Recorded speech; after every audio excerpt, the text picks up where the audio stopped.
Is all your team, are you presenting, Simone? Well, we all are. You all are. Talisha, Okay. Tracy, and Robin, we're all presenting. Is But everybody, we're all is here. your entire team on? Yep, we're ready, I think. Okay. Aren't we ready? Let me see. So why don't we kick us off with just a few words of, we know that coming out of Founders Month was a lot. And so some teams were able to meet, some teams were not, and we took on a difficult category. So we took you all from the beginning of being a novice all the way to 300. So if you want to go work on Wall Street, if you mastered REITs, we got jobs for you, I promise you. So as we enter into this session, and we only have one session left after this one. So first of all, I applaud you all for sticking with it. And what we're going to do is our regular cadence, right? We're going to go through presentations, and I believe we have 3 teams, Jennifer, is that right? I think, yeah, when we did our poll, 3 teams are ready to present. I don't know if that's changed since then. Okay. Yeah. So we have our 3 teams, and then we have a dynamic speaker that's coming on. One of our Spellman sisters will be with us, and she is with Goldman Sachs. And I know you all always hear about Goldman Sachs and what it takes to actually just make it through the door. And so she's going to share with us just a little bit of on a subject that is similar to something that you've already seen in your mutual fund. So it will not be a large stretch for you, but it just gives you an additional category to consider as we move forward.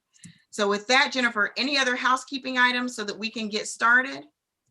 I don't think there are any additional housekeeping items, but I would just say that for any of you that that thought that this asset class was just a little bit tougher and maybe either decided to not tackle the work, or maybe aren't in a place where you feel ready to present, it's okay to table that. You know, if after you see some of these presentations, it's okay to either decide to go next time and just present at that point, or if you guys just decided completely not to do it, then that's fine too. That's up to you guys. But just know that you are able to come back for our June meeting and present if you're not doing it tonight. Okay. And I would say too, just on that, you know, one of the things that we started this club for is just building the discipline of being consistent with your investing. And so if you choose not to invest in the REIT asset class, go back and put more money into one of the earlier securities that you all evaluated and purchased. And so that you can see how that additional investment will pay off in the end. Okay. Absolutely. Okay. So who wants to go first? I feel like it's so beautiful out. I feel like dancing and giving cheers and getting people going. Who wants to come first to the table? Blue chicks, this is like the blue draft. chicks are Who's ready. first? The blue chicks are ready. Which team is ready? Yeah, the blue chicks are ready. Okay, blue chicks, let's go. Okay, so I'm going to introduce us. I'm Simone Corbin. Robin is on, Tracy, and I believe Talisha. We're all the blue chicks, and we chose. I'm sorry, I'm trying to double my screen here so I can see part of the gallery and see it as well. So we chose between the 2 main REITs, between the equity REITs and the mortgage REITs. We chose to go with the equity REIT. We chose to go with the equity REITs. Basically, you know, we learned that the equity REITs, since they primarily generate income through the collection of rent, we felt that because of COVID, we learned that COVID impacted a lot of the REITs quite a bit. And so we found that at least 2/3 of the REITs between the office, industrial, retail, residential, healthcare, diversified lodging, self-storage, we felt that we learned that a lot of the REITs were severely impacted by COVID, such as retail. I think initially when we started meeting, one of my top choices was retail because I thought the return rate was really good, not really taking into consideration that they lost a lot the previous year because of COVID, and all the growth that I saw for this year was really just regaining all that they lost. I'm So, sorry, Simone. Hey, I'm not seeing the next page with the charts. oh, that's not, I'm not Or sure. I think is that's, there we go. Okay, thank you. thanks. Thanks.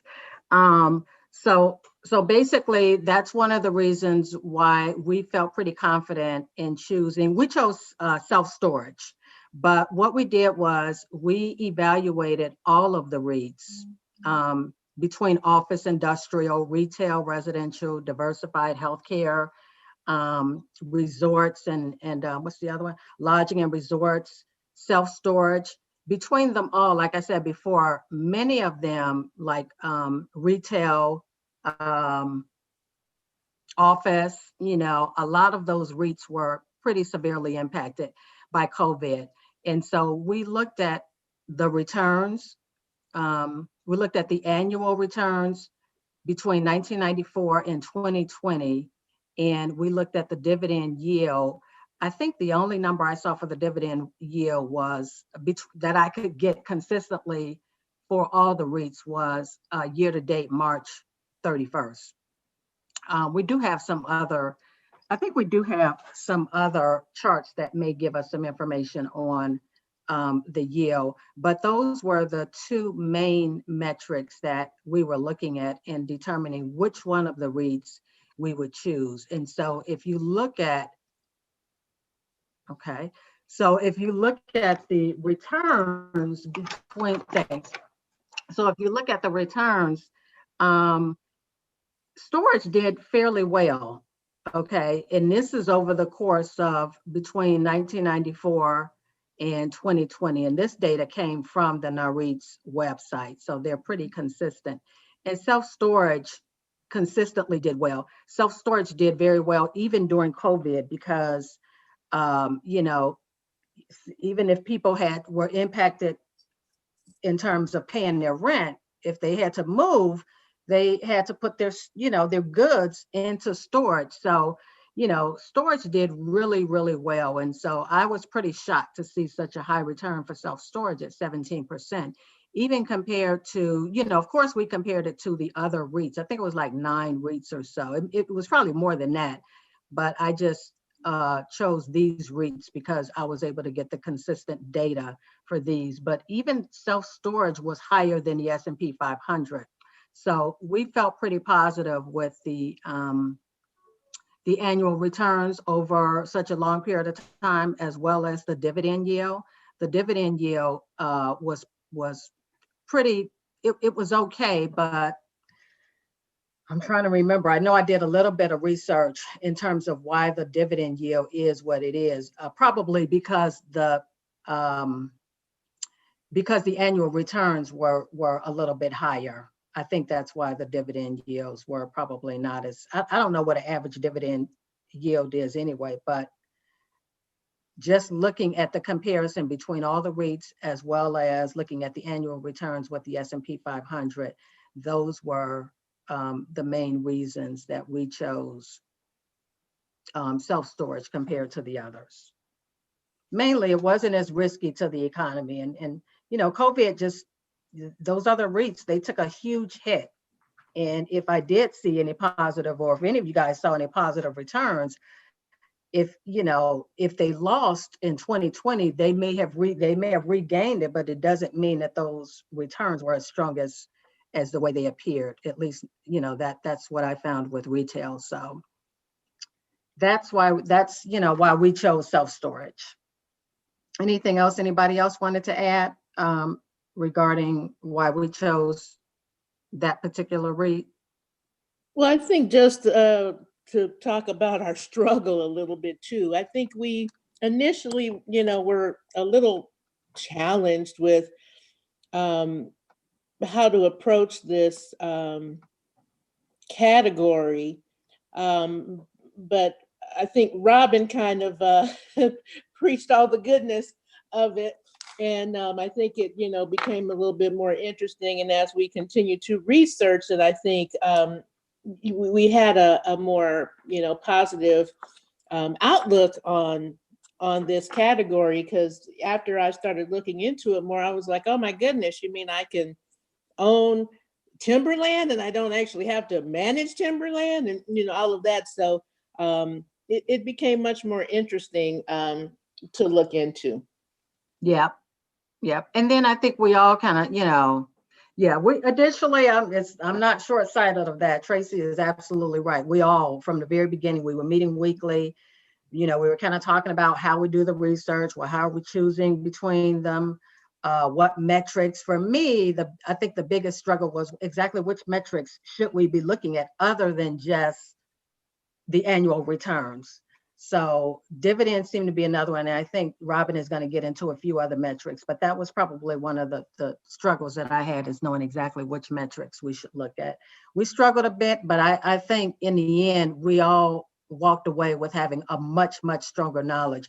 I would invest in a REIT. Honestly, I'm not going to do it now this month, but I would probably venture to say I would invest it in a REIT before investing in an individual property.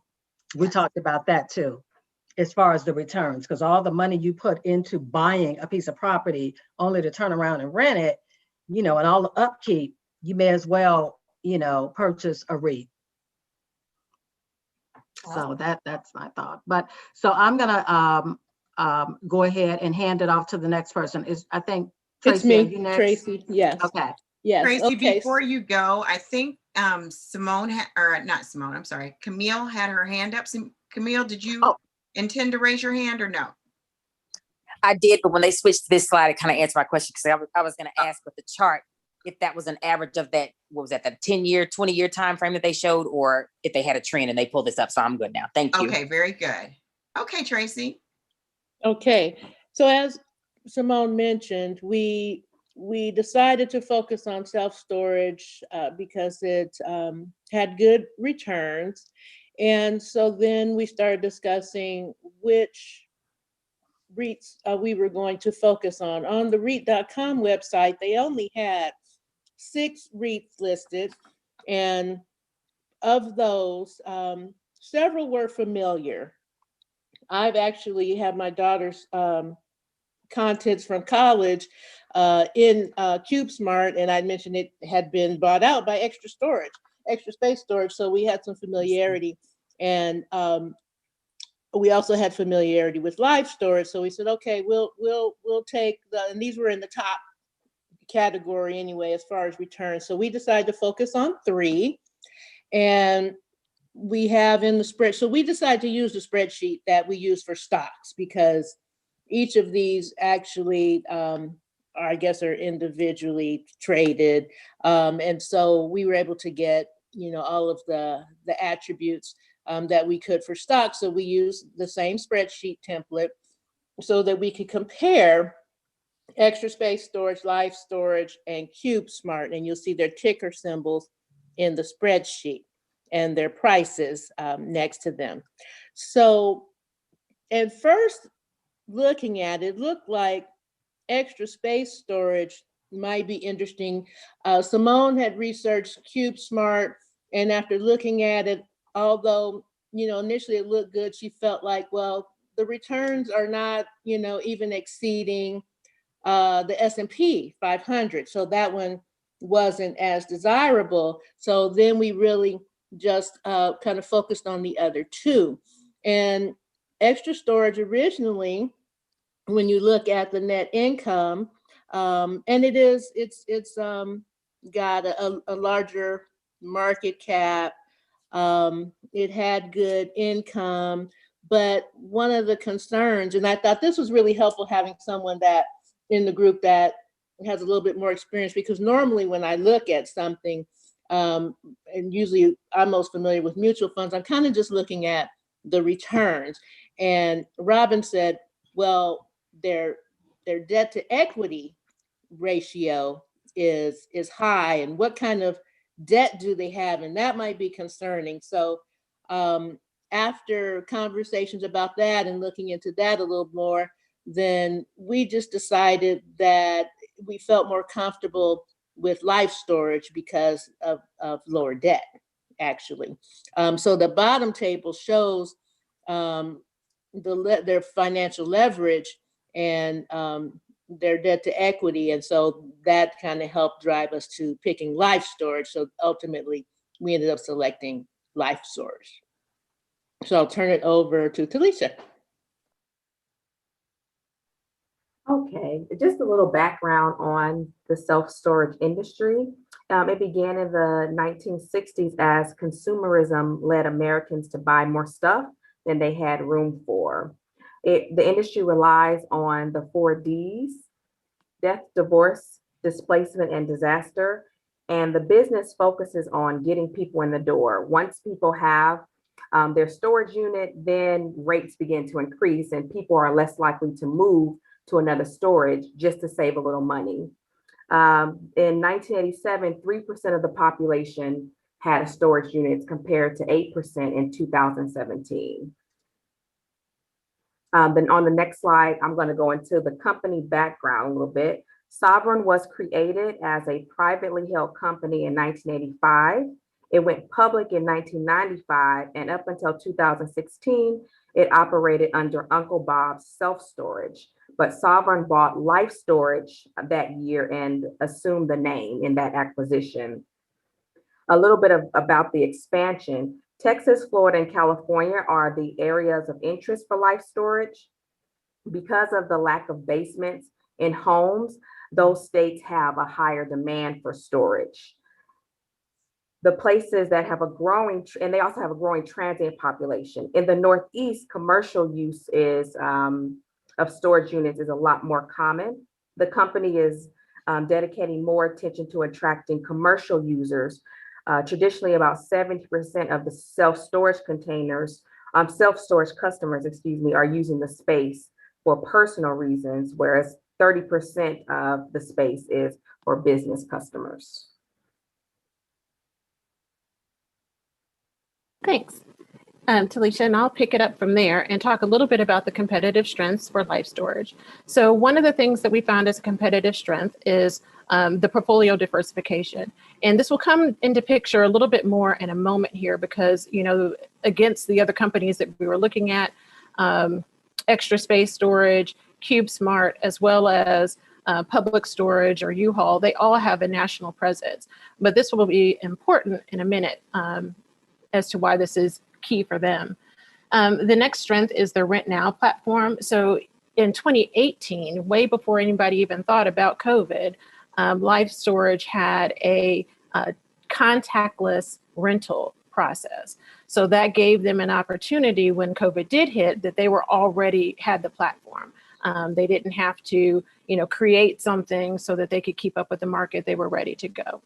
And then also, this is the 3rd year in a row that they have been ranked by Newsweek as the best customer service, which is important because you want to go somewhere that you feel comfortable. And if, you know, going back to, you know, the portfolio diversification, if you move to another state and you've had a good experience with them before, then you'll be more likely to patronize their business again.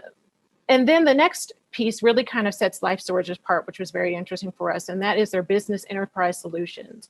And as was mentioned previously, you know, there is a certain percentage of business that is for commercial or for of self-storage that is for business customers as opposed to for individuals. But what Life Storage is doing that's a little bit different is they are thinking about their space as warehouse. So they recently got a contract with 300 units where they'll be working with a national company to provide smaller warehouse solutions for them. So that's something a little bit different. They said, you know, I was listening to the earnings call earlier this week, and they indicated that, you know, who they were bidding against was not other self-storage facilities, it was warehouses and industrial space. So that really is kind of setting them apart where other people aren't playing in this space. And along with that, they want to do inventory management, and they're building a technology platform to do that. So, which feeds into their micro fulfillment centers. So where they're going, and they've got a few of these already, one in Atlanta and some other places, is to be able to be, you know, if you have if you're a Shopify customer, you have a platform or an Etsy platform, you don't need a warehouse, but you might need someplace to put your inventory. And if you can get that inventory closer to where, strategically closer to where your buyers are, that cuts down on your transportation costs and it cuts down on the time to get to your customers. So those things really kind of set it apart. So they're really leveraging their platform to do that. So what does all that mean for their bottom line? And so you can see here, just in terms of their revenues, that we've had consistent growth in their business over the past 4 years, and that's from 2017 to 2020. But then you compare that to what their net income has been over the same period, and you notice a market decrease in 2020. So you, of course, would ask the question, what caused that? And what that is that in 2019, they sold a number of properties, and that's the gain on sale that they paid in 2020, which is causing that decrease. But we also want to, of course, look at the returns. And so you can see the 1 year, 3 year, 5 and 10 year returns, and that is compared against the S&P. And you would notice at 5 years, there was a dip where it was below even the S&P, not trending where it usually does. And that's because actually it wasn't a market issue. It was actually specific to self-storage. That there was weakening demand, that at that time, if you think back, there was kind of a perception of self-storage as being dangerous. So they really had to kind of do a change in terms of how they were delivering space. And it was around that time that you started to see more lighting. It was around that time that you started to see indoor units that were air conditioned. So really they were able to kind of turn that around, and you can see that, looking at the returns coming forward. And then lastly, as Simone said, we wanted to look at some of the key indicators that would be important for REITs as well as, important for real estate generally. So these are from the company, some charts showing the trends in their adjusted funds from operation, their FFO per share, which is trending nicely. And they've actually increased their original guidance that they gave in February, and have increased that for going forward for the year.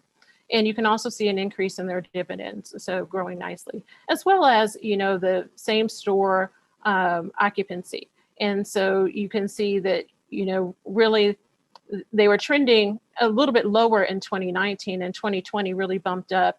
They mentioned also on the earnings call that this kind of trend that you're seeing here, they don't anticipate to go forward, but they do expect it to be strong returns. And in fact, they're seeing rent increases as well as occupancy increases across the board. So we really felt comfortable with Life Storage as a buy, and will welcome any questions at this time.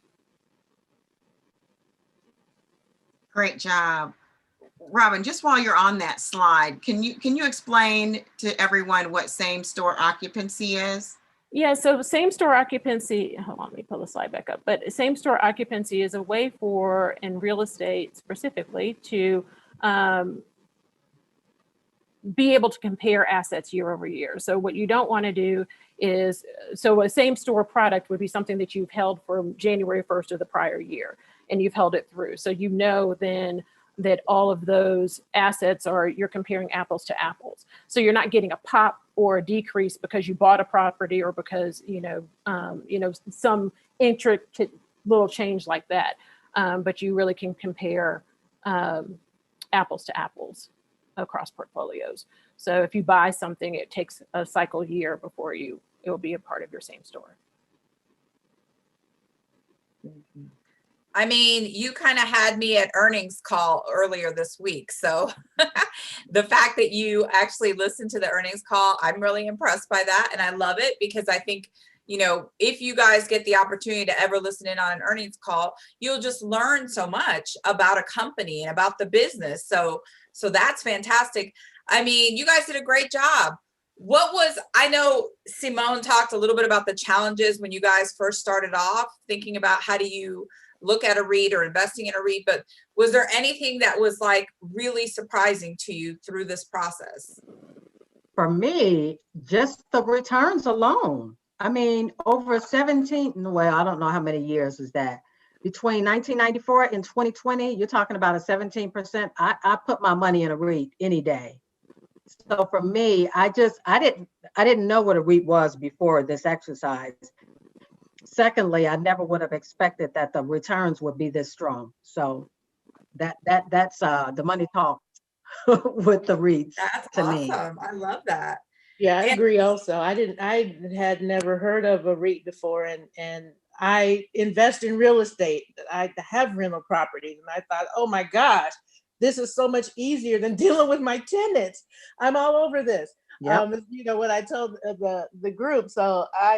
And looking at in like the mortgage REITs actually had really good returns.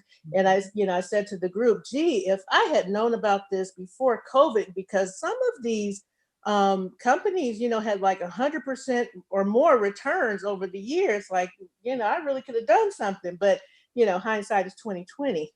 Right. Right. yeah, that's awesome. Hey, I'm just curious real quick. Robin, you honed in on the debt that when we were talking about, what are they called? Extra storage? Yes. And you honed in on that. Did you by chance take a look at why they had so much more leverage than the other companies? We did, and it's the full story is kind of escaping me right this moment, but there were just a few pieces that were kind of concerning. So to me, they have debt, and they have twice the amount of debt that Life Storage has, but they also have twice the amount of properties. Not that that's a 1-for-1, but just as an aside. But I think one of the things that was a little bit concerning was that they've already gone out and they have gotten extensions on all of their debt. So is there an idea that you might not make it, that that could be concerning, that they might not be able to cover their expenses? So that was one of and since it was significantly higher than all of the other competitors, if all the debt was high, that might just be the industry. But since theirs was so much higher than the others, it was kind of a, hold on, let's pause and take a look at this, even though the returns were much better. Yeah, I mean, they definitely have a much higher market cap than the other two. I just was curious, just in y'all's evaluation, whether they've been on an acquisition spree, and maybe it was possibly due to that. Is there some consolidation happening in the industry, that kind of thing? So yeah, no, it seems like this has been persistent over some years, and they are buying, acquiring new properties, but we just would also be concerned about them getting out and ahead of their skis and doing all of that with debt. So the other interesting thing, I know we didn't include this metric, but the occupancy rate across the board with storage REITs were in the 90s. And that's like major. I mean, yeah. all of their, and then another interesting thing, just a tidbit, and then I'm going to run because I'm home visiting my mom. So I flew to Chicago, of course, live in Atlanta, but flew to Chicago because that's where I'm from, to visit my mom and to surprise her with a recliner rather, right? So we go, let me make sure she's not in the room. We go and get the recliner. She's all excited. We drove because I had to rented a car, but the car is small. She's convinced that the recliner can fit in the car, right? If anybody has a recliner, you can't fit a recliner in a car. So I let her go, and I'm like, okay, no, Mom, I'm gonna go ahead and just have it delivered. No, you don't have to do that. We can put it in the car. We get there, the guys are trying to force the recliner in the car, it won't fit. Then we're like, okay, now we got to rent a vehicle. What do we end up renting? A U-Haul vehicle. Who knew? I mean, I guess I've seen them, but you know how it is when you buy a new car. Now you see that brand all over. I've been seeing storage facilities all over. So rented this vehicle, rented a truck. I drive a truck, but not that big. Rented a truck, and the truck was only $19 for the first hour. And then, it's much more affordable to just rent a truck as opposed to renting from Budget or any other place, to rent a minivan or something like that. Anyway, that's my experience. And now I'm like, of all days, didn't plan for it, but I've got to rent a truck from U-Haul. And here we are talking about storage REITs and storage REITs own those vehicles, and people are moving. And so, just something I learned today. I just thought it was purely coincidental. I thought that was really cool. I love it. That's it. Thank you, But ladies. thank you, guys. I'm going to jump off because I've got to return the U-Haul. Happy Mother's Day, Simone. Happy Mother's Day. Great Bye. You job. guys too. Take care. And I think that, Jennifer, first of all, this is my favorite asset category for a lot of reasons. One, you can make a lot of money on this, and you make it multiple ways with less hassle, as Tracy mentioned, because you don't have to buy and manage yourself. So I think that Kai has put in the chat that their team would like to go next. Yes, because we have members that are dropping off and multitasking. Like I'm still at work. Someone's driving in South Carolina. Someone has a meeting at 7 o'clock and someone's still on a meeting. So we're trying to keep it all together. Do you need me to share the screen or you? Let me see if I can share my screen. I think I was able to pull it up. Okay, perfect. We'll see if this works. Can you see my screen? Yes. We see it. All right, I'm trying to move my work stuff over so you don't see it. Okay. All right. So True Blue novices, we clearly were not as in depth as our previous team because we were pretty clueless on how to evaluate them. So what we did was we took all the types of REITs, we split them up and just tried to use the various metrics to find out what we wanted to do. And what we decided to go with is what we love to do. And that is, will it not? Shop. So we picked a retail REIT. So retail REITs refer to real estate investments whose trust really are their primary tenants operate retail businesses. So it's commercial real estates, restaurants, bars, entertainment businesses, anything service-based are in retail REITs or bundled up in there. So after we evaluated the ones that you provided, we went with Store Capital Corp. Their thing is STORE, and my next team member, Jennifer, is going to take over from there.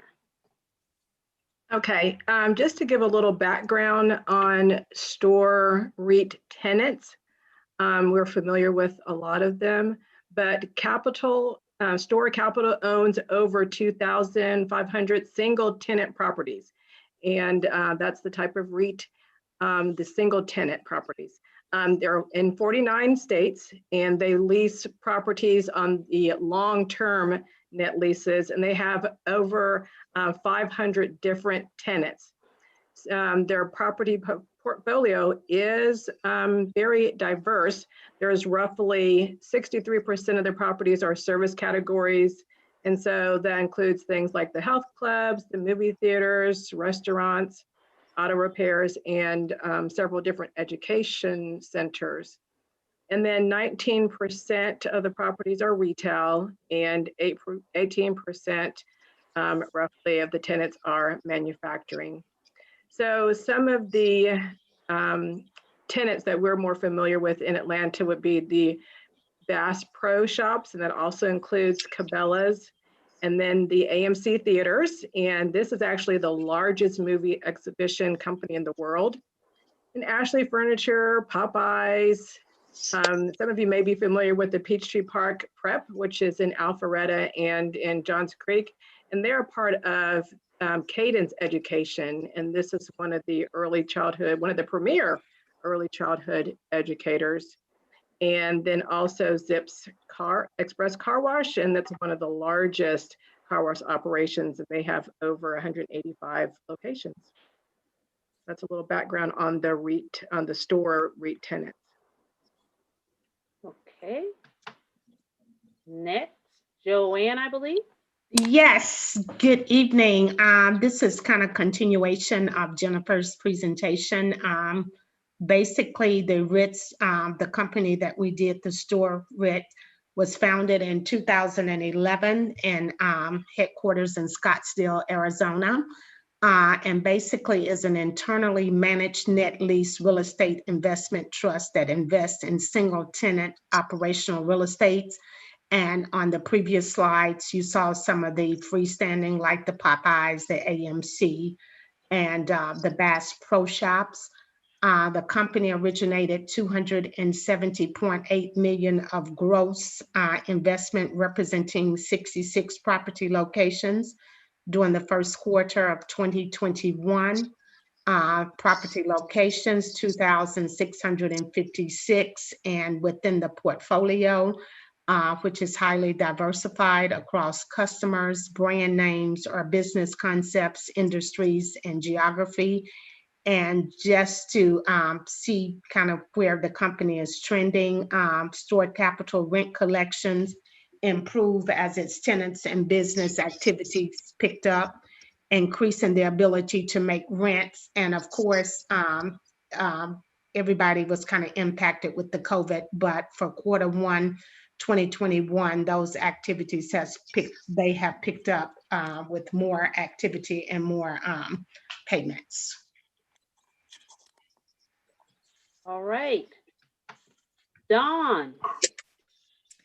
Good evening, everyone. So this is my first presentation in this realm. So hopefully I'm going to hit on the points that we need to touch on. So what's a little bit about STORE and where it is today. As of yesterday, the shares were trading at $34.15. So it's a very affordable share price with a 4.05 dividend yield, which was good. Their market cap is at $9.6 billion. And then looking at the revenue from 2017 to 2019, we saw a steady growth that was demonstrated for those 3 years. I think the thing that most appealed to me was that when we did the research, when I was looking, I found that, you know, one of their key investors, someone that everyone likes to listen to, and he backed it up with his own investment of, I want to say $300 million with this particular group, and that is Warren Buffett.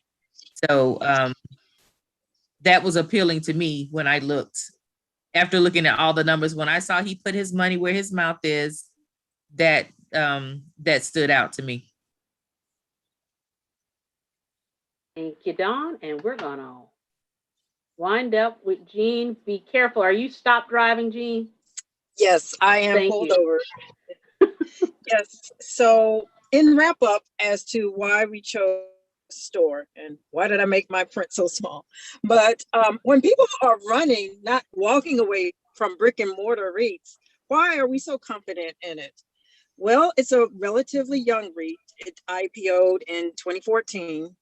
And as Joanne reiterated, STORE Capital is technically categorized as a retail REIT, but this isn't the same thing as investing in a shopping mall or other type of retail with a large footprint. STORE is designed to produce growing income and market-beating total returns without too much risk. And so a couple of points on that.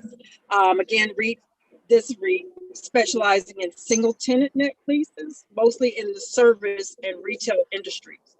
Their advantages being relying on predictability with a single tenant versus multiple entities, and cash flow. It's not an easily disrupted REIT sector. STORE Capital's properties are not disrupted much by way of e-commerce and not especially prone to recessions. It's being the core of it in a service-based kind of businesses. They will sell things people need, and what they sell cannot easily be, I guess, replicated or replaced by online disruptors. The likes of furniture, cars, those are things people will want to see in person most times. And so that's the sustainability built in with that. And as Dawn mentioned just now, Warren Buffett has he's built a nearly 10% stake in this particular REIT. So those are the types of strengths that stood out to us as we chose this. And that concludes our review. And we're buying STORE. Great job. Ladies, other questions? Thank you, ladies. Was there anything particularly difficult that you guys found or challenging other than the obvious? I don't think so. I think, I knew what REITs were, but it just seemed a little different in evaluating it, and you don't evaluate it quite like a stock, or, just trying to find the correct metrics to evaluate them on. The ones like you gave us, it seemed like there was like a blue chip one and two that weren't. And so just to get the breadth of the REITs that were in that particular venue was interesting. Good, good. I love it. Thank you, guys. I just had one question, because Jean, in your summary, I like the way that you all put together why still choose this, even though there's a pandemic. So were there any things that led you all to believe, that, sometimes when we look at stocks, they may be depressed. You'll see the price drop because of things that are happening in the external market. And the same thing happens with REITs. And sometimes we'll say they're on sale, but because of the amount of debt that they carry, was there any conversation around, the tenant's ability to pay those leases if they were to go out of business? Because we saw so many retail operations go out of business during COVID. Not really, because the thing about the single tenancy, at least the way I thought about it, is yes, something goes out of business, but something always buys that business, like will go in that space. They're not, so I don't think so much tied to like Bass Pro Shop, yes, though they have a lot of them. I think if a new retail entity wanted to buy that space, they're gonna lease the space. So I think there'll always be stores, brick and mortar stores. So not too scared of that. That's just my opinion. Thanks, Kai. So it sounds as if you all were looking at the McDonald's strategy, right? Location, location, location. So yes, depending on where those assets were located, you're expecting other retail establishments to go in and lease that property. Well, one other thing with store is they have over 500 tenants. So that's the positive about them. So if one does, and some of the businesses had gone out of business during COVID, but because there are so many, they weren't as affected by it. And there was a lot of conversation, I guess, with the CEO during COVID with some of them not paying and who was paying and who wasn't paying. But because there are so, it's very diversified, they were not as affected by some of those non-payments. Thank you, Jennifer. How much credence did you guys give to Warren Buffett investing and putting his money in there? Like, how much weight did you guys give to I see you, Kai. It's like all the credit. We gave him all the credit. Exactly. And I think we read an article that even during this pandemic, they've increased their stake in store. Right. So if he's going to increase his stake to 10%, it can't be that bad of a buy. And we like the price point. Right.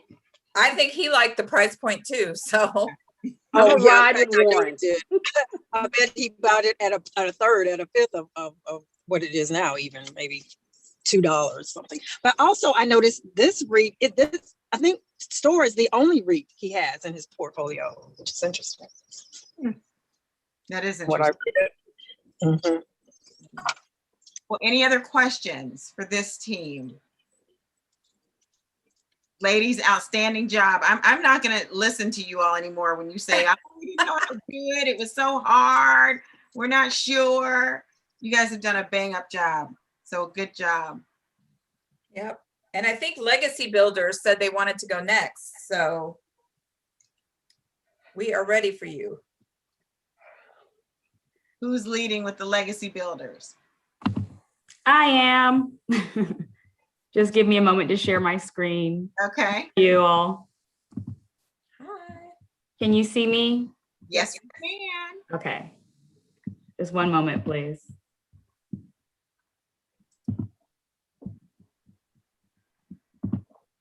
And Dawn, I will say, good job. You jumped in there with your team. You said that was the first time for you to present. You sounded like a pro. They have been very patient and helpful. They trained you up. They trained you up well. All right, ladies, good evening. Good evening. Good Can evening. you all see my screen? Yes. Good evening. Okay, great. We are team The Legacy Builders. We are our Mrs. Iretta Kears, Mrs. C. Suzette Taylor, Mrs. Quayle Carson, and I am Julyn Williams Chandler. And as you all know, REITs are companies that are owned or finance income producing real estate across a range of property sectors. And I will say that because of that knowledge base, even though we didn't know a whole lot about the process, we were at least driven to find out how we could get involved in this because, of course, we're all willing to make money, right? So we want to align with companies that are making money. I will move on to the next slide. So initially, we were a little confused, we will admit. However, I think the last meeting gave us a pretty good base to pull from. So, you know, we were trying to figure out, how do we divide this up? Where do we start? Where do we begin with it? So we all ran up to the trusted Google research tool. You know, it's like the encyclopedia of now. And in our research, we noticed that, you know, there were REITs that were considered maybe like divided up into specific categories. So we found REITs that were considered best value REITs, fastest growing REITs, and then REITs with the most momentum. And just to give you all an overview, best value REITs are those with the lowest 12-month trailing price to earnings ratio, which means that shareholders are paying less for each dollar of profit that is earned. Fastest growing REITs in this case were REITs that showcase promise in their year-over-year percentage revenue growth and their earnings per share growth. Ultimately, as a team, we decided to stick with the most momentum. And that, again, was just us pulling from Google, and there was an entire list of REITs. So we said, you know what, let's just start going through them and figuring out which ones are most attractive to us. Ladies, we ended up with 23 possible REITs to choose from. And honestly, it just took a lot of talking and just us connecting with one another to figure out how we would narrow it down. And I think that having the quadrants to pull from really helped us to figure out, you know, what we wanted to start with. So as you all can see, what's most important to us as a team, we found that the quadrant for firm, the organization aspect, we wanted to rely on research that would give us information about the ownership, the breadth of products, so the type of products that our company was aligned with, the client base. And then when moving on to progression within the firm, we wanted to look at adaptability, their opportunity for growth, regulatory issues, if any. And for methodology, we focused on philosophy. We wanted to align with REITs that had a clear game plan, something that was recognizable, something that we could understand. And of course, risk and return was really important to us, and value that has been added to the overall market. For resources, we were looking at the product, like exactly what is it that they're marketing? What are they aligning with? The history, the client types, and as you all know, price has always been a key factor for us. So that was definitely something that we were concerned about. And for our investment results, you know, we're just looking at performance overall. What's the risk involved in aligning ourselves with this REIT? What do we need to do to make sure that we're choosing a company that is actually going to show us progress and be a positive, you know, portfolio investment for us?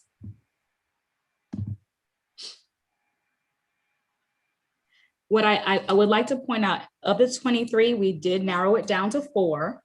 I know that seems like a lot. However, these 4 ended up giving us a strong basis to talk from, you know, as a group, because as sisters, we figured out that each of us chose a REIT that actually aligned with both our professional and our personal belief systems.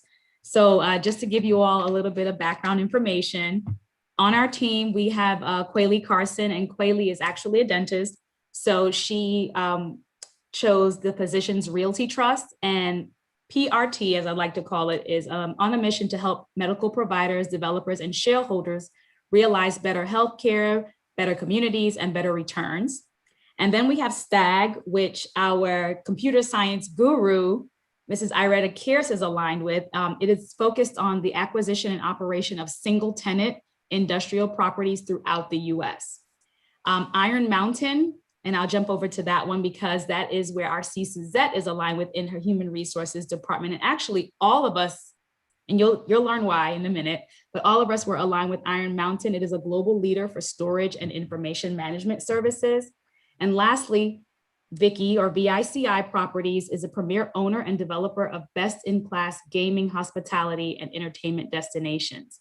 So customer experiences, we're all about it. Well, at least I am. And I kind of convinced the ladies in my group to align with that one as well. So in choosing and narrowing everything down, we had to knock a few of them out. Obviously, we couldn't choose all 4. So what we focused on was budget, risk, and as I mentioned, of course, price was very important to us, but performance, diversification, and the overall corporate good of the REITs that we chose. And the questions that you see below our methodology was really important when we were narrowing down our focus to these 2, which were Iron Mountain and VIC Properties. So our questions, or our points to choose from were the prices facilitated purchase of more than 1 share of each within our budget. So as a team, we decided that, hey, if we can afford it, we'll spring for it, okay? The finance indicators suggested both were low risk investments, which, you know, we don't want to go broke, okay? Post-pandemic sectors point to growth for long-term performance for sure. And we'll talk about the upsweep and the opportunities that lie within these 2 opportunities here. The different product sectors facilitated our interest in a diversified portfolio. We started that trend when we were in the mutual funds phase of things. So now that we're here at REITs, we want to continue the trend of diversifying. And last but not least, but most importantly, I want to say is the corporate boards have diversity that include women and people of color, which I don't know about the rest of you, but that is so important to us. We want to make sure that the companies are actually caring about the things that we care about as women and people of color. And just to let you all know, Vicky did not win. We ended up going with Iron Mountain as our #1 choice. Okay, #1 choice for our REIT, and that was Iron Mountain, as I said, because their beta was at a 0.8, okay? And the current price is sitting at a 38.87. When we purchased overall, I wanna say each of our group members may have spent around $40 at the time for Iron Mountain. But I'll just let you in on a little bit of a secret, ladies. We actually invested in Vicky too. Hey, don't tell anyone. But it was really to continue that trend of diversification. And, you know, just to give you all some information about the trend, right? Recommendation trends. We weren't too focused on it, but it was important for us. And as you can see, the recommendation trend for Iron Mountain was at a 2.6, which to us signified that this is something that we could move forward with. So we went ahead and bought at the price point individually where we were at the time.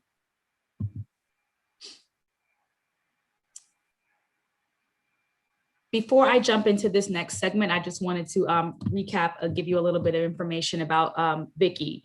One of the most important parts, other than Iron Mountain having that stronghold in the data management and storage system, Vicky is actually a top tier competitor because they have invested in the undeveloped area within Las Vegas to expand their holdings for hotels and, you know, attractions for customers and people who just like to have fun, and golf courses. You know, that's one of the huge investments that they've made over time. And I feel like, you know, once things kind of open back up and COVID kind of chills itself out, they are going to definitely see some returns on their investments. We are going to see returns on our investments.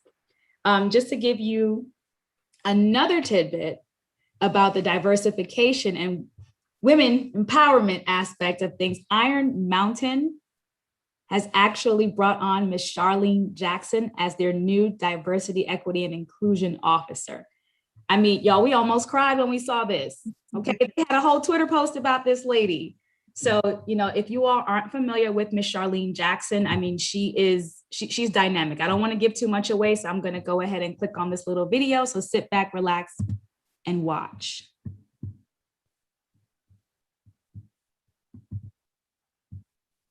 Can you all hear the audio?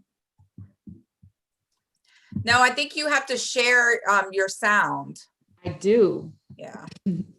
One moment, please.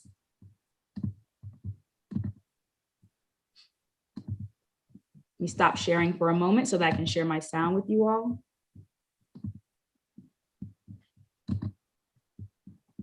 You're doing wonderful, Julyn. Great job. Thank you. Teammate. I was actually born in Pennsylvania. Ladies, how are we doing on sound? Can you all hear that? Perfect. Yeah. Here we go. We're starting it over.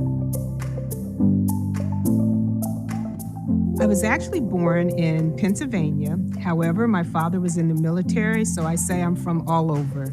I actually went to school a couple times. I started and then was married, had a daughter, and then was divorced and wanted to go back to school. So worked for quite a while. And then I went to Claremont McKenna College. While I was there, also attended the Peter Drucker Institute, all because I wanted to go on this route to go to law school. And so I ultimately went to Harvard Law School. I discovered first semester in law school that I probably didn't really want to practice law. So I spent the first summer at a law firm, spent my second summer on Wall Street at Solomon Brothers. That's where my heart was, and went back to Solomon Brothers after I graduated. I was actually on Wall Street for about 9 or 10 years, became a partner at Solomon Brothers, then left and came to Enron in Houston, which is how I arrived in Houston. After that, I actually started my own consulting firm, which I did for about 15 years. And that's what I did until I accepted their position at Girls Inc., which is where I am now. I've been there for a couple years with their national office, and I'm director of affiliate services over all of our affiliates across the country and Canada. What I've really worked on the last couple years was pulling together what we are calling the affiliate model, which is a framework of quality standards, best practices, and resources that each of our affiliates will be evaluated by as we go forward. I have a mother here who I brought down from Seattle. She is actually in a nursing home in the area. My husband lived here, and he just passed about 6 months ago, but we'd been in Houston here for about 20 years, though we'd known each other for 20 years prior to that. And then I have a daughter who is deceased now, but she was actually a student in high school by the time I went back to Harvard, so we were in college together. Favorite charity is Girls Inc., which is where I work currently, and then I spend a lot of time with my church, Lakewood Church. If I had one word to describe myself, it would be intense. I am intensely committed to everything that I ever try to do, and I want to always make sure I do the absolute best job that I can.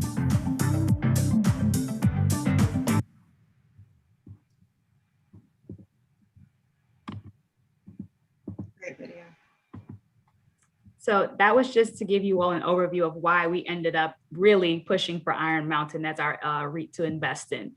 I think it says a lot about the importance of companies acknowledging that change needs to happen, and then choosing someone who is representative of so many different aspects of the diaspora. So I'm really excited to see where this goes and how our investment is going to allow us to grow as individuals and as a team. So I told you all about Vicky, just to go back to that. Our beta for Vicky is 1.11. The current price is sitting at 31.14. Definitely a buy, which is why some of us bought and others chose not to. And I'll let her explain that when we're in the Q&A portion of our presentation. So as I said before, Vicky is a game changer. We're looking at that landscape and how it's going to change in Las Vegas. They're also affiliated with the Chelsea Piers properties in New York City. So we're going to see where it goes. But for right now, Iron Mountain is where we are. And as time goes on, ladies, I hope you all decide to invest in Iron Mountain and Vicky as well. Thank you all so much for your time and for watching our video. And if you have any questions, we're here to answer. Thank you so much. Thank you, Legacy Builders. That was awesome. My one comment, I probably will have something else, but I love that you guys used an ESG screen for your investment. I love that. I love that.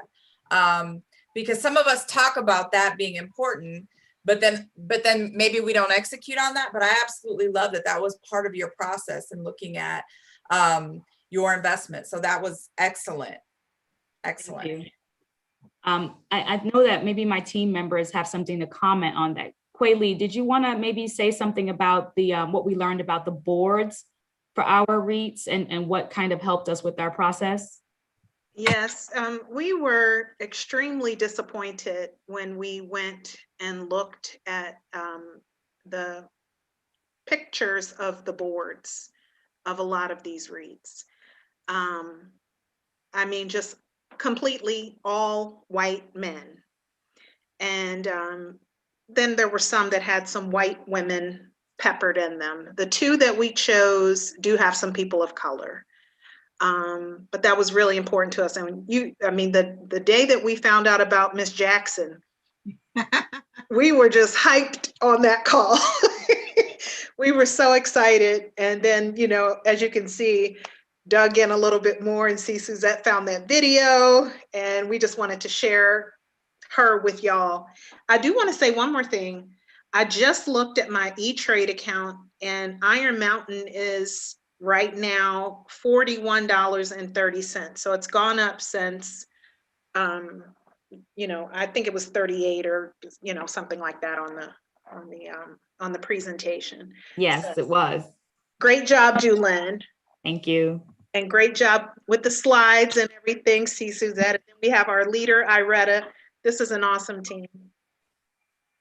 That's awesome. That's the one other thing I had, when you guys were looking at both Vicky and Iron Mountain, did you see, had they, I mean, I gotta imagine for most companies, there was some COVID effect, right? But did you see, was 2020 Absolutely. down for them? It Yeah. was, yes, for both. And I want to say over the 12-month period, it was like a nosedive.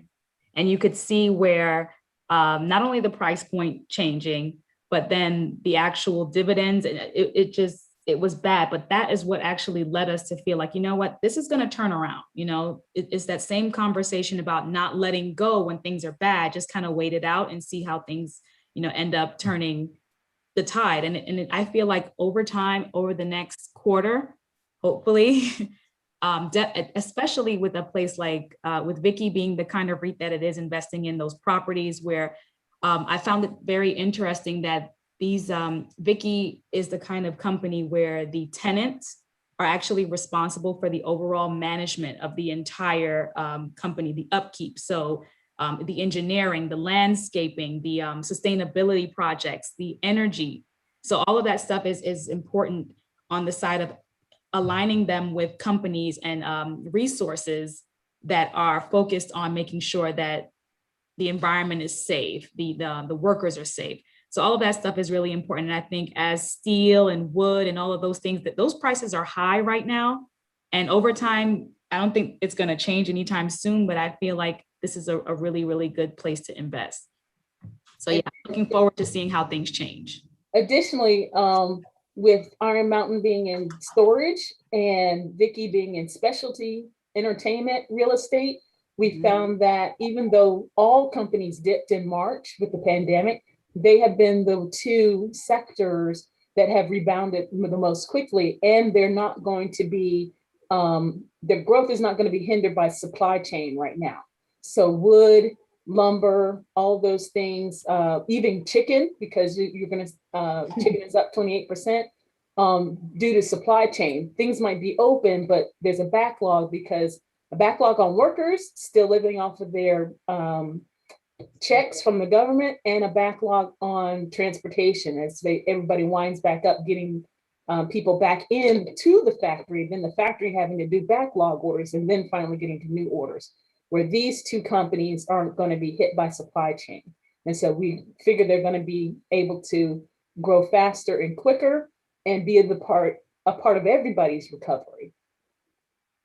And also to a new, why we bought two again is because price-wise, we could buy more than one put stock in the REIT, and that improves our position, which we've now learned is having 100 shares of something. And so we're working toward picking things that allow us to build position as we go forward, and these do, and they are long-term. Excellent job. Excellent job.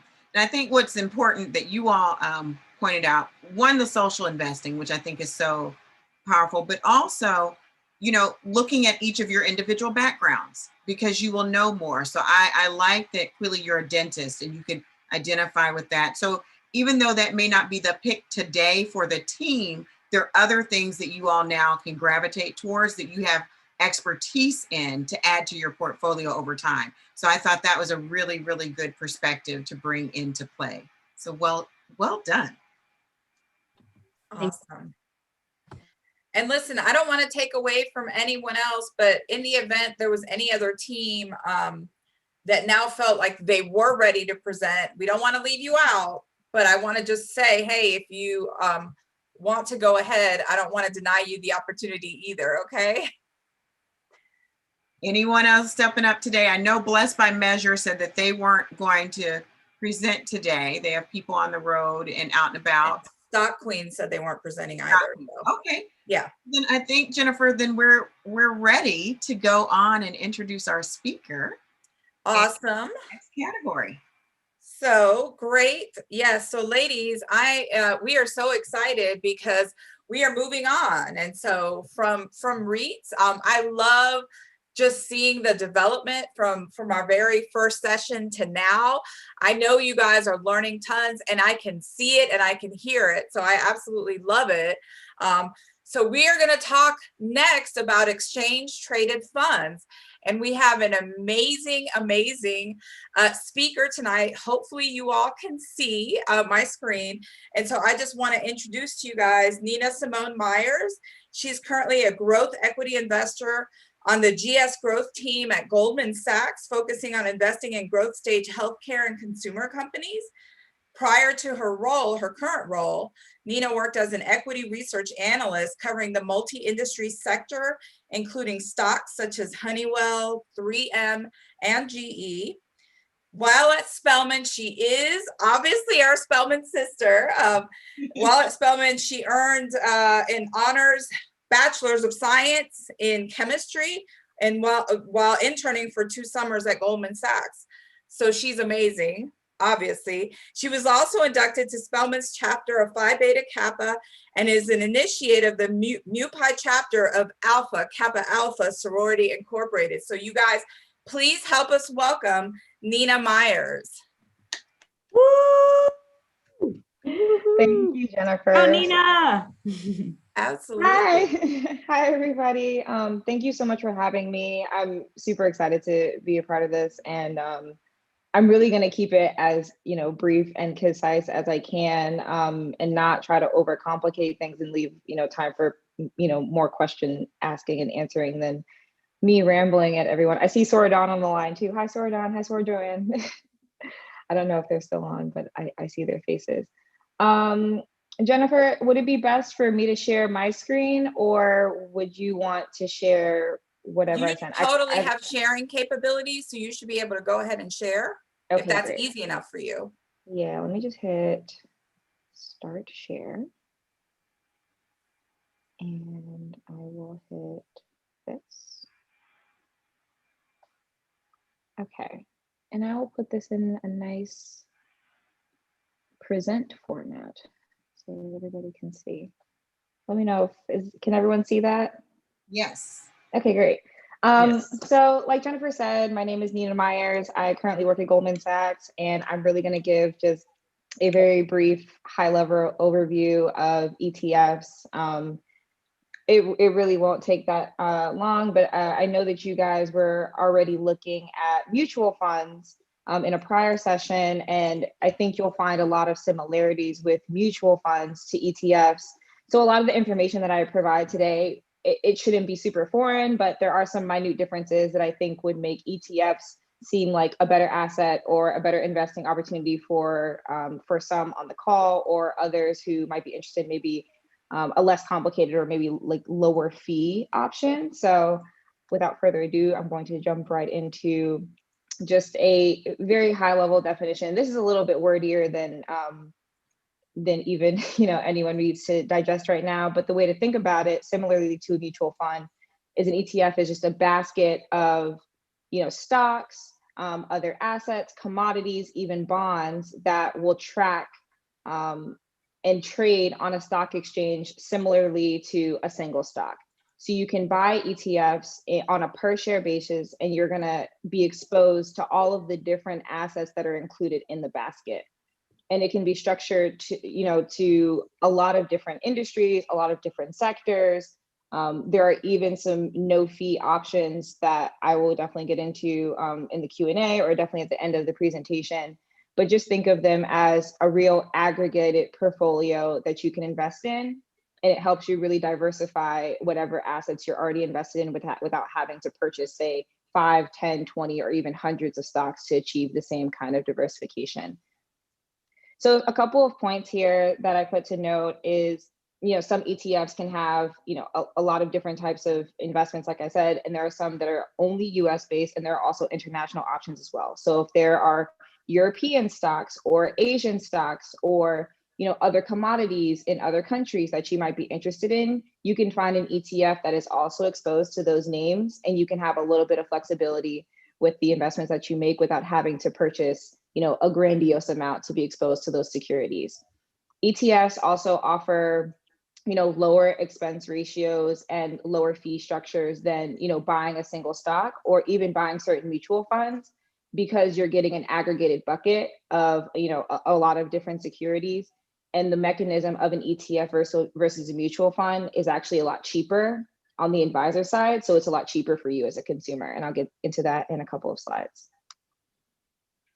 So like I said, here are some just key similarities and differences to keep in mind. Like I said, both are pooled funds that bundle multiple securities into one entity. So that's how you get your diversification. Both of them are managed and regulated by the same same securities laws, same regulators, same set of nuances that you probably are familiar with in thinking about how are stocks regulated, how does the SEC or FINRA or any other financial regulator think about managing the performance and as well as the legality of investing in the stock market. So you can think of these all in the same buckets that you've been thinking about over the last several weeks.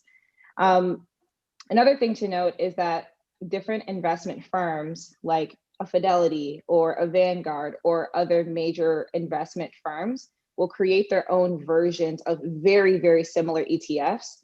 So you could have, 3, 4, 5 different ETFs that look at the S&P 500, and they could all be designed slightly differently with slightly different weightings of similar stocks, but they'll have maybe different fee structures and different share prices depending on the weighting that that particular company decides to put in their baskets. So I think that's something important to keep in mind if you have a different budget, if you have, maybe a desire to be slightly weighted in tech versus consumer or energy versus industrials, just taking a look at the companies that are actually included in these ETFs will let you know exactly how exposed you are to one stock or another. So some key differences that you should think about when you're looking at mutual funds versus ETFs is that ETFs basically act like a stock on the market. They trade actively all day. So just like you can, buy Apple as soon as the market opens, and then you can sell it at 12 o'clock and then buy some more shares at 3 p.m. right before the market closes, you can do similar things with an ETF. Mutual funds, though, you can only trade them once during the day, and it will close, and you're one and done during the day with the mutual fund. Whatever the price is, that is what you're getting into for that day, and when it closes, your trades will clear. So you should think of ETFs as more of an active, security and a more, volatile security depending on how the day trading occurs, where a mutual fund could be a little bit more stable because you're locked into the price that you have for that day. As a result, a mutual fund could have higher fees because you're really digging into a very specific package. And there also is opportunity for the advisors and the investors that are responsible for the mutual fund to get really customized, really specific, and really nitty gritty with the way that they want to package it, because they know that there's limited opportunity for the consumer to receive it. Whereas ETFs, you're really at the mercy of the market more so than you are with a mutual fund. So those are some of the big ticket items that you should think about when you're thinking about, what am I getting when I am getting either an ETF or a mutual fund versus what are the things that set them apart? if you're thinking of like maybe a lower fee option, if you're thinking of a little bit more of an active engagement with the market and a more active engagement with your security, an ETF might be a better bet for you than a mutual fund. So I made a very short list to just give a lay of the land of ETFs to get everybody acclimated. There are funds that, you know, mimic pretty closely some indexes that you're in exchanges that you're familiar with, like the S&P 500, the Russell 2000, and the Dow Jones. These are just some examples, but there are various options that are almost identical. And what you'll see is the benchmark for the index, however the index goes up and down for that day, you'll see a pretty similar, if not almost exact performance with these funds versus the index. So you really know what you're getting yourself into. You really know that you're actually going to get almost guaranteed performance over an extended period of time, because as you know, we were able to see over 10, 20, 50 years of the stock market, it's usually going up and to the right. So it's a really secure way to get capital gains over time. You buy whatever amounts of it that you feel comfortable with. You're able to leave it, and you're able to know that you have a secure pocket of money and capital secured in your portfolio. And then you can use, whatever capital you have left to, do maybe some riskier trades, or, get into very fun REITs like you guys were talking about earlier. Those are very cool. And I'm glad I got to hear that part. There are also sector ETFs. The industrials ETF is, corny or not, pretty close to my heart. It was an ETF that I actually had to pay attention to a great deal, because it's a basket that represents a lot of the major industrial conglomerates and a lot of other smaller industrial companies that move in the market. And you can think of the sector ETFs as baskets of very similar stocks that are competitive within the same industry, and even within similar subsectors. So things like GE, Honeywell, 3M, like Jennifer mentioned, were included in the industrials ETF. These are just a small selection. There are, I think, 11 very large sector specific ETFs to represent each of the GICs, which I'll get into in a second, which are basically just broad sector codes to understand just the expanse of the market that's available. So if you're interested in getting more exposed to energy, but you don't know where to start, you can just use the energy ETF as a way to get involved, get some money invested into it, and then use it as a really good starting point and a list to look piece by piece what's in the ETF. How can you understand each of the companies better? Which philosophies do you agree with, and which methodologies of the companies do you agree with more? And then as time goes on and you feel comfortable with it, maybe you divest some of your money out of the ETF and into the specific companies that you feel comfortable with. There are other variations of ETFs as well, like commodities, corn, wheat, food, money. There's all the commodities, like there are baskets for that. There are physically backed ETFs, which are very interesting. And I'm going to be candid, I am not as familiar with them on a nitty gritty level, but basically you have ETFs that are backed by, physical commodities like gold, silver, etc. And there are investors that hold actual sums of gold, silver, and whatever other commodities or whatever other entities in vaults. And the share price is actually backed by the value of the commodity that's held in the vault at that time. So, it's definitely a different structure. And I would assume that it's a little bit more risky because you're relying on the value of something that's very concrete, very specific, and, the amounts can vary from investor to investor. So it's definitely worth doing your digging, doing your research on the specific ETF if that's something that you're interested in learning more about. Bond ETFs are similar to bonds in a package structure. Those will provide you a more debt-like structure, but exposure to a lot more bonds, and you have a little bit more security than you even would with, say, an index fund, because you're investing in a debt-like structure where you're getting a guaranteed return as opposed to being exposed to the stock market. So quickly, I'm going to do a fact sheet overview. I'm going to see if I am good at screen sharing, because even though I am a Gen Zer, I still don't understand Zoom at all. So I'm going to try and switch my screen share. I know you sent it to me, so I did. I think I got it. Okay. Let's see if I can make this happen. I think I did it. Cool. Can everyone see the fact sheet? Okay, great. I'm gonna try and make it a little bit smaller so more can fit on my screen. So what I decided, and thank you, Jennifer, for the suggestion, really just zooming in on one pretty simple and easy to digest ETF. This is the State Street SPY. A lot of people call it SPDR, if you've heard of SPDR before, ETF that is exposed very similarly to the breakdown of the S&P 500. So the way to think about this ETF is, and I think it actually is easy to go from the bottom up on this fact sheet, is that you'll be able to see that the holdings, this is just the top 10. A lot of these fact sheets will include more than even 20, of their holdings, because you can see the numbers get extremely small as you weight them down. But a lot of these names on the sheet we're all familiar with. You've got Apple, Microsoft, Amazon, Facebook, Google, Tesla, etc. This is very much mimicking the weighting of the stocks as they are on the S&P 500. They go from largest to smallest. And this particular ETF has exposure to all 500. And I think they actually have more, and it's available on the sheet, but exposure to all 500 companies that are available on the S&P 500. And you're getting it in proportion to the size and market cap that those stocks currently have on the S&P 500. So, as maybe Facebook goes up, the weighting in the ETF will change slightly to mimic that. If, say, Tesla has a great year, which it has been over the last several months, and the investors will then adjust the ETF appropriately to reflect those weightings.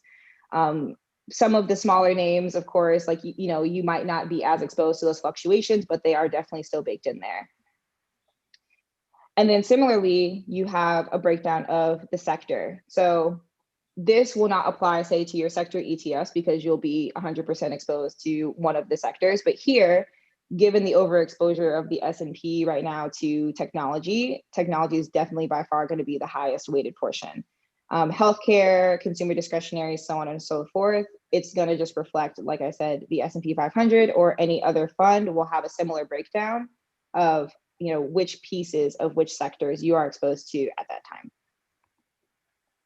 Also note, this one is as of March. I couldn't find a more recent one, but since 1Q recently ended, most of the things that we're going to find are as of 1Q, but by the end of June and mostly into July, when people start to refresh things for the second quarter, you'll get like much more updated numbers on a lot of these things. You can also go onto any of your day trading apps or sites like a Robinhood, a Yahoo Finance. Even if you type things into Google, you'll get real live, in real time trading information about, all of these ETFs. So a couple of things that I want to point out on the fact sheet that I think are important to just, mark if you're ever looking for, quick and dirty information to know, whether this is a company that I want to be exposed to or a fund that I want to be exposed to. These expense ratios will give you a quick idea of how much of the actual value of the fund is going towards things like fees, commissions, etc., that aren't necessarily related to like the actual performance, but you're paying the people who put it together. Usually, ETFs will range from a 0 to a 3% expense ratio. So that's a way for you to calibrate whether a portion of the gains that are coming out of your ETF are, higher or lower than you would personally feel comfortable with. I try to err towards, the lower end of the range because, you're getting exposed to a lot of the same securities, but you don't want to be overpaying for things if you're going to be, exposed to, the same thing if you invest with Vanguard versus Invesco or something else. I think as you get to a little bit more riskier ETFs, things that are, lever to maybe oil and gas, maybe things that are triple exposed to, a really risky industry, you'll see higher fee structures because there's, a higher risk, incurring on that fund. But things like, an index fund that's exposed to the Dow, you shouldn't be, paying a whole lot in your expense ratio. Above that, you'll see just a very simple breakdown of the market value, the asset value, and the performance of the index itself. So that'll just give you a once over to see on a quarterly basis and an annual basis. In this, a lot of times they'll provide multi-year values as well, is what was the actual performance of the ETF versus the index that is representing. So as you can see, the way that they have bucketed their ETF, it slightly outperformed the S&P itself. They might have cheated a little bit because they actually have 506 holdings, in their ETF. So it's not exactly 1-to-1, 500 on the S&P and 500 in their basket. So there probably are some companies in there that helped give them a little extra bump. But we're not mad at that because we want more returns than less returns. But all in all, you can see that the performance is pretty consistent and pretty similar across the board. And so when you invest in something like this, you don't have to check it every day. You don't have to be super concerned about the outcomes that you're going to get, because it's definitely a pretty consistent and pretty easily checkable performance if you get your stock information every day. I would say the last thing to note, these are characteristics that I think are pretty important for you to get comfortable with understanding as you expand your knowledge of the stock market and expand your knowledge of how the decisions for what the stock price are made. So like Jennifer said in my introduction, I was actually an equity research analyst. So my job used to be determining the buy and sell and hold recommendations, as well as the stock price for Goldman for certain companies that we had under our coverage, including, like she said, 3M, GE, Honeywell, et cetera. And so it's important to understand that there are equity research analysts who are doing deep analysis to determine what they believe the right price is, in what time frame, and when an institutional investor should buy, sell, or hold the company.